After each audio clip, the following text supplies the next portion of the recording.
ಕರ್ತನಾದ ಯೇಸು ಕ್ರಿಸ್ತನಲ್ಲಿ ಪ್ರಿಯರಾದ ದೇವಜನರೇ, ನಮ್ಮ ಕರ್ತನಾದ ಯೇಸು ಕ್ರಿಸ್ತನ ಅತ್ಯಧಿಕವಾದ ಕೃಪೆಯು ಸಮಾಧಾನವು ತಮಗೂ ತಮ್ಮ ಕುಟುಂಬದ ಪ್ರಿಯರೆಲ್ಲರಿಗೂ ಹೆಚ್ಚೆಚ್ಚಾಗಿ ಉಂಟಾಗಲಿ. ಹೃದಯಂಗಮ ಮಾತಿನ ಮುಂಜಾನೆ ವಾಕ್ಯದ ಸರಣಿಯಲ್ಲಿ ಈ ತಿಂಗಳು ನಾವು ದೇವರ ಆಲಯ ಎಂಬ ಶೀರ್ಷಿಕೆಯಲ್ಲಿ ದೇವರ ವಾಕ್ಯವನ್ನು ಧ್ಯಾನಿಸುತ್ತಿರುವಲ್ಲಿ ಈ ದಿನ ನಾವು ಧ್ಯಾನಿಸುವಂಥ ದೇವರ ವಾಕ್ಯದ ಭಾಗ ಕೀರ್ತನೆ 16ನೇ ಅಧ್ಯಾಯ 11ನೇ ವಚನ. ಕೀರ್ತನೆ 16:11. ನೀನು ನನಗೆ ಜೀವ ಮಾರ್ಗವನ್ನು ತಿಳಿಯಪಡಿಸುವಿ, ನಿನ್ನ ಸಮ್ಮುಖದಲ್ಲಿ ಪರಿಪೂರ್ಣ ಸಂತೋಷವಿದೆ, ನಿನ್ನ ಬಲಗೈಯಲ್ಲಿ ಶಾಶ್ವತ ಭಾಗ್ಯವಿದೆ. ಈ ವಾಕ್ಯವನ್ನು ಗ್ರಹಿಸೋಕ್ಕೆ ಶಕ್ತರಾಗುವಂಥ ದೇವರೇ ತನ್ನ ಆತ್ಮನ ಮೂಲಕ ನಮಗೆ ತನ್ನ ವಿಶೇಷವಾದ ಗ್ರಹಿಕೆಯನ್ನು ಅನುಗ್ರಹಿಸಲಿ. ಕರ್ತನಲ್ಲಿ ಪ್ರೀತಿಯುಳ್ಳ ದೇವಜನರೇ, ಕೀರ್ತನೆ 16 ಸತ್ಯವೇದದಲ್ಲಿಯೂ ಕ್ರಿಸ್ತನ ಸಭೆಯಲ್ಲಿಯೂ ಬಹಳ ಮಹತ್ವ ಪಡೆದಂಥ ಒಂದು ಅಧ್ಯಾಯ. ಯೇಸು ಕ್ರಿಸ್ತನ ಪುನರುತ್ಥಾನಕ್ಕೆ ಸಂಬಂಧಪಟ್ಟ ಹಾಗೆ ಒಂದು ಪ್ರಾಮುಖ್ಯವಾದ ಅಧ್ಯಾಯ. 50ನೇ ದಿನದಂದು ಪೇತ್ರನು ಯೆರೂಸಲೇಮಿನಲ್ಲಿ ಜಗತ್ತಿನಾದ್ಯಂತ ನೆರೆದು ಬಂದಿದ್ದ ಯಹೂದ್ಯರಿಗೆ, ಸಾವಿರ ಸಂಖ್ಯೆಯಲ್ಲಿ ಸೇರಿ ಬಂದಿದ್ದ ಯಹೂದ್ಯರಿಗೆ 50ನೇ ಅನುಭವಕ್ಕೆ ಕಾರಣವೇನೆಂಬುದಾಗಿ ವಿವರಿಸುವಾಗ, ಯೇಸು ಕ್ರಿಸ್ತನ ಮರಣ ಪುನರುತ್ಥಾನಗಳನ್ನ ಮಾತನಾಡುವಾಗ ಈ ಅಧ್ಯಾಯದ ಕೀರ್ತನೆ 16ನೇ ಅಧ್ಯಾಯದ ಬಹುತೇಕ ಭಾಗವನ್ನು ಅಲ್ಲಿ ಉಲ್ಲೇಖಿಸಿ ಮಾತನಾಡ್ತಾನೆ. ಈ ವಾಕ್ಯದ ಪ್ರಕಾರವೇ ಯೇಸು ಕ್ರಿಸ್ತನು ಆತನು ಪಾತಾಳದಲ್ಲಿ ಆತನ ಶರೀರವನ್ನು ಅಥವಾ ಸಮಾಧಿಯಲ್ಲಿ ಆತನ ಶರೀರವನ್ನು ಬಿಡಲಿಲ್ಲ, ಆತನ ಶರೀರವನ್ನು ಕೊಳೆಯುವ ಅವಸ್ಥೆಗೆ ದೇವರು ಬಿಟ್ಟು ಕೊಡಲಿಲ್ಲ ಎಂಬುದನ್ನು ಆತನು ಅಲ್ಲಿ ಸ್ಪಷ್ಟೀಕರಿಸುವಂತೆ ಈ ಅಧ್ಯಾಯವನ್ನೇ ಆತನು ಉಲ್ಲೇಖಿಸ್ತಾನೆ. ಈ ಅಧ್ಯಾಯದ ಕೊನೆಯ ವಚನ ಮಾತನಾಡುವಾಗ ಇದು ದೇವರ ಸಮ್ಮುಖವನ್ನು ತೋರಿಸ್ತದೆ, ಅಥವಾ ದೇವರ ಪ್ರಸನ್ನತೆಯಲ್ಲಿ ಇರುವಂತ ಕೆಲವು ಪ್ರಾಮುಖ್ಯ ಆಶೀರ್ವಾದಗಳನ್ನ ಈ ವಾಕ್ಯ ಮಾತನಾಡ್ತದೆ. ಇಲ್ಲಿ 3 ಸಂಗತಿಗಳನ್ನ ನಾವು ಗಮನಿಸ್ತೇವೆ. ಆಲಯದ ದೇವರ ಆಲಯವೇನು? ದೇವರ ಪ್ರಸನ್ನತೆ ಇರುವಂತ ಸ್ಥಳ. ಹಾಗಾದರೆ ದೇವರ ಪ್ರಸನ್ನತೆ ಇರುವಲ್ಲಿ ನಮಗೆ ಸಿಕ್ಕುವಂತ ಸಂಗತಿಗಳೇನು? ಇಲ್ಲಿ ವಾಕ್ಯ ಹೇಳ್ತಾ ಇದೆ, ನೀನು ನನಗೆ ಜೀವ ಮಾರ್ಗವನ್ನು ತಿಳಿಯಪಡಿಸುವಿ, ನಿನ್ನ ಸಮ್ಮುಖದಲ್ಲಿ ಪರಿಪೂರ್ಣ ಸಂತೋಷವಿದೆ, ನಿನ್ನ ಬಲಗೈಯಲ್ಲಿ ಶಾಶ್ವತ ಭಾಗ್ಯವಿದೆ. ಕರ್ತನಲ್ಲಿ ಪ್ರೀತಿಯುಳ್ಳ ದೈವ ಜನರೇ, ಪ್ರಪಂಚದ ಜನರ ನಾನಾ ಹುಡುಕಾಟಗಳಲ್ಲಿ ಒಂದು ದೊಡ್ಡ ಹುಡುಕಾಟ ಜೀವವನ್ನು ಕಂಡುಕೊಳ್ಳುವಂಥದ್ದು. ಒಂದು ವೇಳೆ ಸುತ್ತಲೂ ಹಾಗೇ ಜನರನ್ನ ಮಾತನಾಡಿಸ್ತಾ ಬಂದರೆ ಹೆಚ್ಚು ಕಡಿಮೆ ಯಥಾರ್ಥವಾಗಿ ಯಾರಿಗೂ ಬೇಗ ಜೀವ ಕಳ್ಕೊಳ್ಳುವಂಥದ್ದು ಇಷ್ಟ ಇಲ್ಲವೇ ಇಲ್ಲ.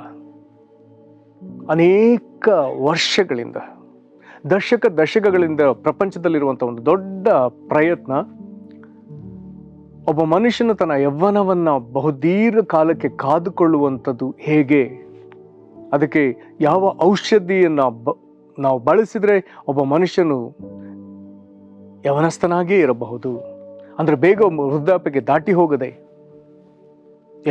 ಯವನಸ್ಥನಾಗಿಯೇ ಇರಬಹುದು. ಕೆಲವು ಪ್ರಸಿದ್ಧ ವ್ಯಕ್ತಿಗಳಿಗೆ ಈ ರೀತಿ ಹೇಳ್ತಾರೆ, ಅವನಿಗೆ ಚಿರಯೌವನ ಎಂಬುದಾಗಿ ಹೇಳ್ತಾರೆ, ಅಥವಾ ಅವನು ಯಾವಾಗಲೂ ಯುವಕ ಎಂಬುದಾಗಿ ಕರೆಸಿಕೊಂಡವರು ಕೆಲವರಿದ್ದಾರೆ. ಇರಲಿ, ಏನಿದ್ರ ಅರ್ಥ? ಮನುಷ್ಯರಿಗೆ ಯಾವಾಗಲೂ ಯೌವನವನ್ನು ಕಾದುಕೊಳ್ಳಬೇಕು. ಏನಿದ್ರ ಅರ್ಥ? ವೃದ್ಧಾಪ್ಯಕ್ಕೆ ಹೋಗುವುದು ಇಷ್ಟವಿಲ್ಲ. ವೃದ್ಧಾಪ್ಯ ಎಂಬುದು ಒಂದು ವೇಳೆ ಒಬ್ಬ ಮನುಷ್ಯನ ಕೊನೆಯ ಕಾಲ, ಅವಸಾನವನ್ನು ಸೂಚಿಸುವ ಕಾಲವಾಗಿ ಮಾರ್ಪಡ್ತದೆ.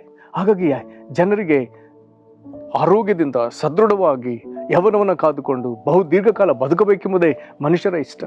ಹಾಗಾಗಿ ಊಟದಲ್ಲಿ ಈ ರೀತಿ ನಾನಾ ವಿಧವಾದ ಊಟಗಳನ್ನ ಅವ್ರು ಮಾಡೋದಕ್ಕೆ ಇಷ್ಟಪಡ್ತಾರೆ, ಅಥವಾ ನಾನಾ ವಿಧವಾದ ಪೌಷ್ಟಿಕಾಂಶಗಳು, ವಿಟಮಿನ್ ಟ್ಯಾಬ್ಲೆಟ್ಗಳು. ಯಾಕೆ? ಬಹುಕಾಲ ಬದುಕಬೇಕು. ಆದರೆ ದೇವರ ವಾಕ್ಯ ಒಬ್ಬ ಮನುಷ್ಯ ಬಹುಕಾಲ ಬದುಕುವುದಕ್ಕಾಗಿ ಹೇಳಿಕೊಡುವಂಥ ರಹಸ್ಯಗಳೇ ಬೇರೆ. ದೇವರ ಭಯದಲ್ಲಿ ನಡ್ಕೊಳ್ಳುವುದಕ್ಕಾಗಿ ಅದು ಕರೆ ಕೊಡ್ತದೆ. ಬಹುಕಾಲ ಬದುಕುವುದಕ್ಕಾಗಿ, ಬಾಯನ್ನು ಕಾದುಕೊಳ್ಳುವುದಕ್ಕಾಗಿ ಅದು ಹೇಳ್ತದೆ. ಬಾಯಲ್ಲಿ ಜೀವವನ್ನು ಮಾತನಾಡುವುದಕ್ಕೆ ವಾಕ್ಯ ಕಲಿಸ್ತದೆ. ಇಲ್ಲಿ ಈ ವಾಕ್ಯ ಭಾಗಕ್ಕೆ ಬರುವಾಗ ದೇವರ ಸಮ್ಮುಖ, ದೇವರ ಪ್ರಸನ್ನತೆಯಲ್ಲಿ ದೇವರು ನಮಗೆ ತೋರಿಸಿಕೊಡುವ ಒಂದು ಪ್ರಾಮುಖ್ಯವಾದ ವಿಷಯ, ಆತ ನಮಗೆ ಜೀವ ಮಾರ್ಗವನ್ನು ತೋರ್ಪಡಿಸ್ತಾನೆ. ಯಾಕೆ? ಈ ಅಧ್ಯಾಯದ ಪ್ರಕಾರ ಯೇಸು ಕ್ರಿಸ್ತನು ತನ್ನನ್ನು ಮರಣಕ್ಕೆ ಒಪ್ಪಿಸಿಕೊಟ್ಟಿದ್ದಾನೆ, ಆತನು ಸತ್ತು ಸಮಾಧಿ ಹಾಕಿದ್ದಾನೆ. ಆದರೆ ಈಗ ಆತನಿಗೆ ದೊರಕುವ ದೇವರ ಪ್ರಸನ್ನತೆಯಲ್ಲಿ ದೇವರು ಆತನನ್ನು ಜೀವದಿಂದ ಎಬ್ಬಿಸುವಾಗ ಜೀವ ಮಾರ್ಗವನ್ನು ಪ್ರಕಟಿಸುವ ದೇವರು, ಆತನು ಪುನರುತ್ಥಾನಗೊಳಿಸುವ ದೇವರು, ಆತನು ತನ್ನ ಭಕ್ತರಿಗೆ ಪ್ರಥಮ ಪುನರುತ್ಥಾನವನ್ನು ನೇಮಿಸಿರುವಂಥ ದೇವರು. ಕರ್ತನ ಆಜ್ಞಾಘೋಷ ಪ್ರಧಾನ ದೇವದೂತನ ಶಬ್ದ, ತುತೂರಿಯ ಧ್ವನಿ ಇವು ಮೊಳಗುವಾಗ ದೇವಜನರೆಲ್ಲರೂ ಈ ಶರೀರದಲ್ಲಿ ಮರಣವನ್ನು ಕಳಕೊಂಡು, ಅಂದರೆ ಈ ಶರೀರದ ವಿಮೋಚನೆ ಹೊಂದಿ, ಈ ಮರಣಪಾತ್ರವಾಗಿರುವ ಈ ಶರೀರ ವಿಮೋಚನೆ ಹೊಂದಿ ಇನ್ನು ಮರಣಕ್ಕೆ ಅಧೀನವಿಲ್ಲದ ಶರೀರವನ್ನು ಹೊಂದಿಕೊಳ್ತಾರೆ. ಹೀಗಿರುವ ಶರೀರ ಮರಣಕ್ಕೆ ಅಧೀನವಾದ ಶರೀರ. ಆದರೆ ಒಂದು ದಿನ ಬರ್ತದೆ, ಮರಣಕ್ಕೆ ಅಧೀನವಾಗದ ಶರೀರವನ್ನು ಪಡ್ಕೊಳ್ತದೆ. ಹಾಗಾದರೆ ಇಂಥ ಶರೀರ ಮರಣಕ್ಕೆ ಅಧೀನವಾಗದ ಶರೀರವನ್ನು ಪಡ್ಕೊಳ್ತದೆ ಎಂಬುದಾಗಿ ದೇವರು ಸಾಬೀತು ಮಾಡಿದ್ದು ತನ್ನ ಮಗನಾದ ಯೇಸು ಕ್ರಿಸ್ತನಲ್ಲಿ, ಸತ್ಯದ ಕ್ರಿಸ್ತನನ್ನು ಎಬ್ಬಿಸಿದ್ರಲ್ಲಿ. ಎಫೆಸ 1ನೇ ಅಧ್ಯಾಯದ 18ರಿಂದ ಮುಂದಿನ ವಚನಗಳನ್ನ ಓದುವಾಗ ಅದು ಪ್ರಾಮುಖ್ಯವಾಗಿ ಇದನ್ನೇ ಮಾತನಾಡ್ತದೆ. ಹಾಗಾದರೆ ಈ ಶರೀರಕ್ಕೆ ವಿಮೋಚನೆ, ಈ ಶರೀರ ಇನ್ನು ಮರಣಕ್ಕೆ ಒಳಗಾಗದೆ ಎಂದೆಂದಿಗೂ ದೇವರ ಜೀವದಲ್ಲೇ ನಿಲ್ಲುವಂತೆ ಮಾಡುವಂಥ ಈ ಸಂಗತಿ, ಇದು ದೇವರ ಸನ್ನಿಧಿಯಲ್ಲಿ ನಮಗಿದೆ. ಮುಂದೆ ಭಕ್ತನು ಮುಂದುವರೆದು ಹೇಳ್ತಾನೆ, ನಿನ್ನ ಸಮ್ಮುಖದಲ್ಲಿ ಪರಿಪೂರ್ಣ ಸಂತೋಷವಿದೆ. ಪ್ರಪಂಚದಲ್ಲಿ ಅಲ್ಲಲ್ಲಿ ಲಾಫಿಂಗ್ ಕ್ಲಬ್ಗಳು ಜಾಸ್ತಿ ಆಯಿತು. ಹೆಚ್ಚು ನಗಾಡಿದರೆ ಮನುಷ್ಯನ ಆರೋಗ್ಯ ಹೆಚ್ಚು ಲವಲವಿಕೆಯಿಂದ ಉತ್ತಮವಾಗಿದೆ ಎಂಬುದಾಗಿ. ಹಾಗಾದರೆ ಜನರಿಗೆ ಸಂತೋಷ ಎಂಬುದು ಬೇಕು. ಚಲಿಸುವ ಟ್ರೈನ್ಗಳಲ್ಲಿ ನಾನಾ ವಿಧವಾದ ಮಾನಸಿಕ ಒತ್ತಡಗಳಲ್ಲಿ ಜನರು ಒಬ್ಬರಿಗೊಬ್ಬರು ಮಾತಾಡಿಕೊಳ್ಳದೆ ಕೆಲಸದ ಸಂಗತಿಗಳನ್ನ ಯೋಚಿಸಿಕೊಂಡು ಅಥವಾ ತಮಗಿರುವಂಥ ನಾನಾ ವಿಧವಾದ ಒತ್ತಡಗಳನ್ನ ಆಲೋಚಿಸಿಕೊಂಡು ಹೋಗುವಾಗ ಒಬ್ಬರಿಗೊಬ್ಬರು ಮಾತಾಡುವುದಕ್ಕೆ ಸಾಧ್ಯವಿಲ್ಲ, ಒಬ್ರಿಗೊಬ್ಬರು ನಗಾಡುವುದಕ್ಕೆ ಸಾಧ್ಯವಿಲ್ಲ. ಇಂಥವರ ಮಧ್ಯೆ ಅಂಥವ್ರನ್ನ ನಗಾಡಿಸುವಂಥ ಕೆಲವೊಂದು ಪ್ರಕ್ರಿಯೆಗಳೀಗ ಆರಂಭವಾಗಿದೆ. ಜನರಿಗೆ ಸಂತೋಷ ಬೇಕು.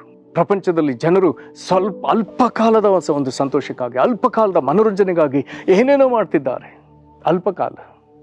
ಆದರೆ ಭಕ್ತನು ಹೇಳ್ತಿದ್ದಾನೆ, ನಿನ್ನ ಸಮ್ಮುಖದಲ್ಲಿ ಪರಿಪೂರ್ಣ ಸಂತೋಷವಿದೆ. ಓ, ದೇವರು ತನ್ನ ಆಲಯದಲ್ಲಿದ್ದಾನೆ. ಆತನ ಸಮ್ಮುಖದಲ್ಲಿ ಇರುವಂಥದ್ದೇನು?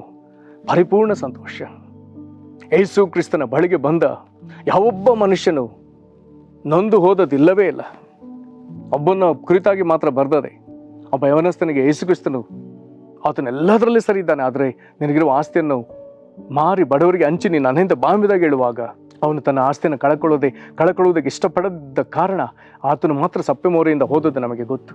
ಇಲ್ಲವಾದರೆ ಎಲ್ಲರೂ ಸಂತೋಷ ಪಟ್ಟಿದ್ದಾರೆ. ಆತನ ಬಳಿಗೆ ಬಂದ ಪ್ರತಿ ರೋಗಿ ಸ್ವಸ್ಥತೆಯನ್ನು ಪಡೆದುಕೊಂಡು ಸಂತೋಷದಿಂದ ಹೋಗಿದ್ದಾನೆ. ಸಾವಿನ ಮನೆಗಳು ಹರ್ಷದ ಹೊನಲನ್ನು ಹೊತ್ತಿಸುವ ಮನೆಯಾಗಿ ಮಾರ್ಪಟ್ಟದೆ. ಕುಷ್ಠರೋಗದಿಂದ ಊರಿನ ಹೊರಗಿದ್ದ ಕುಷ್ಠರೋಗಿಗಳು ಯೇಸು ಗುಣಪಡಿಸಿದ ಮೇಲೆ ಸಂಭ್ರಮಿಸುತ್ತಾ ಶುದ್ಧರಾಗಿ ಅವರು ತಮ್ಮ ಮನೆಗಳಿಗೆ ಕುಟುಂಬಸ್ಥರೊಂದಿಗೆ ಹೋಗಿ ಸೇರಿಕೊಂಡಿದ್ದಾರೆ. ಯೇಸು ಕ್ರಿಸ್ತನ ಬಳಿಗೆ. ಹಾಗಾದರೆ ಯೇಸು ಕ್ರಿಸ್ತನು ದೇವರ ಆಲಯವಾಗಿ ಲೋಕದಲ್ಲಿ ಜೀವಿಸಿದಾಗ, ಕರ್ತನ ಪ್ರಸನ್ನತೆಯನ್ನು ಪರಿಪೂರ್ಣತೆಯನ್ನು ಹೊತ್ತವನಾಗಿ ಜೀವಿಸಿದಾಗ ಆತನ ಬಳಿ ಜನರಿಗೆ ಸಿಕ್ಕಿದ್ದು ಪರಲೋಕದ ಸಂತೋಷ, ಪರಲೋಕದ ಆನಂದ, ಯೆಹೋವನ ಆನಂದ. ವಾಕ್ಯ ಹೇಳ್ತದೆ, ಯೆಹೋವನ ಆನಂದವೇ ನಮ್ಮ ಬಲ ಎಂಬುದಾಗಿ. ಹಾಗಾದರೆ ಕರ್ತನ ಸಮ್ಮುಖದಲ್ಲಿ ಏನಿದೆ? ದೇವರು ತನ್ನ ಆಲಯದಲ್ಲಿದ್ದಾನೆ. ಆಲಯದಲ್ಲಿ ದೇವರ ಪ್ರಸನ್ನತೆಯಲ್ಲಿ ನಮಗೇನಿದೆ? ಪರಿಪೂರ್ಣ ಸಂತೋಷವಿದೆ. ಅಲ್ಲಿ ನಮಗೆ ಜೀವ ಮಾರ್ಗವಿದೆ. ಮುಂದುವರೆದು ಹೇಳ್ತಾನೆ, ನಿನ್ನ ಬಲಗೈಯಲ್ಲಿ ಶಾಶ್ವತ ಭಾಗ್ಯವಿದೆ. ದೇವರ ಬಲಗೈಯಲ್ಲಿ ಆತ ನಮಗೆ ಏನಿಟ್ಕೊಂಡಿದ್ದಾನೆ? ನಿತ್ಯ ಜೀವವನ್ನು ಆತ ನಮಗೆ ಅನುಗ್ರಹಿಸುವನಾಗಿದ್ದಾನೆ. ನಿತ್ಯ ಜೀವ, ನಿತ್ಯ ವಾಕ್ಯ, ನಿತ್ಯ ಆತ್ಮ, ನಿತ್ಯ ಲೋಕ, ಅದರ ಸೌಭಾಗ್ಯ, ಜೀವವೃಕ್ಷದ ಹಣ್ಣು. ಶಾಶ್ವತ ಸೌಭಾಗ್ಯ ದೇವರು ನಮಗೆ ಅನುಗ್ರಹಿಸುವ ಯಾವುದೊಂದು ತಾತ್ಕಾಲಿಕ ಎಂಬುದಾಗಿ ಹೇಳುವುದಕ್ಕೆ ಸಾಧ್ಯವೇ ಇಲ್ಲ. ಈ ಲೋಕದ ಜೀವನ ಮಾತ್ರ ತಾತ್ಕಾಲಿಕ ಅಷ್ಟೇ. ಆದರೆ ಆತನು ಅದಕ್ಕೆ ನಂತರದಲ್ಲಿ ಕೊಡುವಂಥದ್ದೆಲ್ಲವೂ ನಮಗೆ ನಿತ್ಯತ್ವವೇ, ಶಾಶ್ವತ ಸೌಭಾಗ್ಯ. ತಾತ್ಕಾಲಿಕ ಆಶೀರ್ವಾದಗಳಿಗಾಗಿ ಅಲೆದು ನೊಂದವರ ಅದೆಷ್ಟು. ಒಬ್ಬ ಆಟೋ ಡ್ರೈವರ್ ತನ್ನ ಆಟೋ ಡ್ರೈವರ್ಗಳು ಬಹಳ ಒಳ್ಳೊಳ್ಳೆ ಕವನಗಾರರು. ಒಂದು ಆಟೋ ಡ್ರೈವರ್ ತನ್ನ ಆಟೋ ಹಿಂಭಾಗದಲ್ಲಿ ಹೀಗೆ ಹಾಕಿಕೊಂಡಿದ್ದಾನೆ, ನನ್ನ ಜೀವನದಲ್ಲಿ ನಾನು ಮಾಡಿದ ಮೊದಲ ತಪ್ಪು, ನನಗೆ ಎಂದೆಂದೂ ಸಿಗದಿರುವಂಥ ಪ್ರೀತಿ ಸಂತೋಷಕ್ಕಾಗಿ ನನ್ನ ಜೀವಮಾನವನ್ನೇ ವ್ಯರ್ಥ ಮಾಡಿಕೊಂಡೆ. ಪ್ರೇರೆ, ಹಾಗಾದರೆ ದೇವರ ಬಳಿ ಬರುವಾಗ ಏನಿದೆ? ಪರಿಪೂರ್ಣ ಸಂತೋಷದ ಜೊತೆಗೆ ಆತನ ಬಲಗೈಯಲ್ಲಿ ಪ್ರತಿಯೊಬ್ಬರಿಗೂ ಶಾಶ್ವತ ಭಾಗ್ಯವನ್ನು ಇಟ್ಟಿದ್ದಾನೆ. ಅನೇಕರು ದೇವರ ಹಿಂದೆ ಬಂದದ್ದು ತಾತ್ಕಾಲಿಕ ಆಶೀರ್ವಾದಕ್ಕಾಗಿ. ಆದರೆ ದೇವರು ತನ್ನ ಬಲಗೈಯಲ್ಲಿ ನನಗೋಸ್ಕರ ಇಟ್ಟುಕೊಂಡಿರುವಂಥದ್ದು ಶಾಶ್ವತ ಭಾಗ್ಯ, ಎಂದಿಗೂ ನಾವು ಕಳಕೊಳ್ಳದೇ ಇರುವಂಥ ಭಾಗ್ಯ. ಪ್ರೇರೆ, ಹಾಗಾದರೆ ದೇವರು ತನ್ನ ಮಂದಿರದಲ್ಲಿದ್ದಾನೆ. ಆತನ ಸಮ್ಮುಖದಲ್ಲಿ ನಮಗೆ ಸಿಗುವಂಥ 3 ಪ್ರಾಮುಖ್ಯವಾದ ಸಂಗತಿಗಳು: ಜೀವ ಮಾರ್ಗ, ಪರಿಪೂರ್ಣ ಸಂತೋಷ, ಶಾಶ್ವತ ಭಾಗ್ಯ. ಪ್ರೇರೆ, ಇದಕ್ಕಾಗಿ ದೇವರ ಆಲಯದಲ್ಲಿ ದೇವರು ತನ್ನ ಆಲಯದಲ್ಲಿದ್ದಾನೆ. ಆತನ ಬಳಿಗೆ ನಾವು ಓಡೋಡಿ ಬರೋಣ, ಪ್ರಾರ್ಥನೆ ಮಾಡೋಣ. ಕರ್ತನೇ, ನಿನ್ನ ಸಮ್ಮುಖದಲ್ಲಿ, ನಿನ್ನ ಪ್ರಸನ್ನತೆಯಲ್ಲಿ ಏನಿದೆ ಎಂಬುದನ್ನು ತೋರಿಸಿಕೊಟ್ಟು, ದೇವರೇ, ನೀನು ನಿನ್ನ ಆಲಯದಲ್ಲಿದ್ದಿ ಸ್ವಾಮಿ, ನಾವು ನಿನ್ನ ಬಳಿಗೆ ಓಡಿ ಬರ್ತೇವೆ. ಕಾರಣ, ನಿನ್ನಿಂದ ನಮಗೆ 3 ಶ್ರೇಷ್ಠ ಸಂಗತಿಗಳು ಸಿಗ್ತದಲ್ಲ. ಒಂದು, ನೀನು ನಮಗೆ ಜೀವ ಮಾರ್ಗವನ್ನು ತೋರ್ಪಡಿಸುವ ಆತನು. ಮರಣಕ್ಕೆ ಅಧೀನವಾದ ಈ ಶರೀರವನ್ನು ಕರ್ತನೆ, ನೀನು ಮರಣಕ್ಕೆ ಅಧೀನವಲ್ಲದ ಶರೀರವಾಗಿ ಮಾರ್ಪಡಿಸುವಂಥ ದೇವರು, ರೂಪಾಂತರದ ಶರೀರ ಕೊಡುವಂಥ ದೇವರು, ಪುನರುತ್ಥಾನದ ಶರೀರ ಕೊಡುವಂಥ ದೇವರು, ಮಹಿಮಾ ಶರೀರವನ್ನು ಕೊಡುವಂಥ ದೇವರು. ಕರ್ತನೆ, ಸತ್ಯದ ಕ್ರಿಸ್ತನನ್ನು ಎಬ್ಬಿಸಿದ್ರಲ್ಲಿ ನೀನು ನಮ್ಮಲ್ಲಿ ಸಾಧಿಸುವ ಪರಾಕ್ರಮ ಏನೆಂಬುದಾಗಿ ಈ ರೀತಿಯಾಗಿ ನಿನ್ನ ಮಗನಲ್ಲಿ ತೋರ್ಪಡಿಸಿರುವುದಕ್ಕಾಗಿ ಸ್ತೋತ್ರ ಸಲ್ಲಿಸ್ತೇವೆ. ನಿನಗೆ ಮಹಿಮೆ ಆಗಲಿ ಕರ್ತನೆ. ಈಗಲೂ ಜೀವಕ್ಕಾಗಿ ನಿನ್ನಿಂದ ಕರ್ತನೆ ತಮ್ಮವರ ಆರೋಗ್ಯಕ್ಕಾಗಿ, ಜೀವಕ್ಕಾಗಿ ಅಪೇಕ್ಷಿಸುವ ನನ್ನ ಮಕ್ಕಳಿಗೆ ದಯಮಾಡಿ ಜೀವವನ್ನು ಕರುಣಿಸು ರಾಜ್ಯ. ಮರಣದ ಹೋರಾಟದಲ್ಲಿ ನಿನ್ನ ಮಕ್ಕಳ ಮೇಲೆ ಮರಣವು ರದ್ದಾಗಲಿ, ನಿನ್ನ ಜೀವ ಅವರ ಮೇಲೆ ಬರಲಿ ಯೇಸು ಕ್ರಿಸ್ತನ ಹೆಸರಿನಲ್ಲಿ.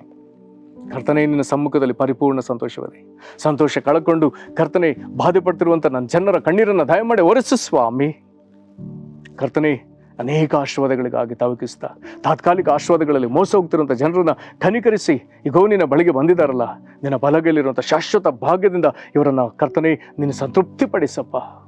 ನಿನಗೆ ಮಹಿಮೆ ಆಗಲಿ ಕರ್ತನೆ. ಈ ಪ್ರಾರ್ಥನೆ ಮಾಡುವುದಕ್ಕಾಗಿ, ಕೃಪೆ ಕೊಟ್ಟದಕ್ಕಾಗಿ ಸ್ತೋತ್ರ ಹೇಳ್ತಾ ಯೇಸು ಕ್ರಿಸ್ತನ ಹೆಸರಲ್ಲಿ ಬೇಡಿದ್ದೇವೆ ನಮ್ಮ ತಂದೆಗೆ, ಆಮೇನ್. ಕರ್ತನೆ ನಿಮ್ಮನ್ನು ಆಶೀರ್ವದಿಸಲಿ. ವಂದನೆಗಳು.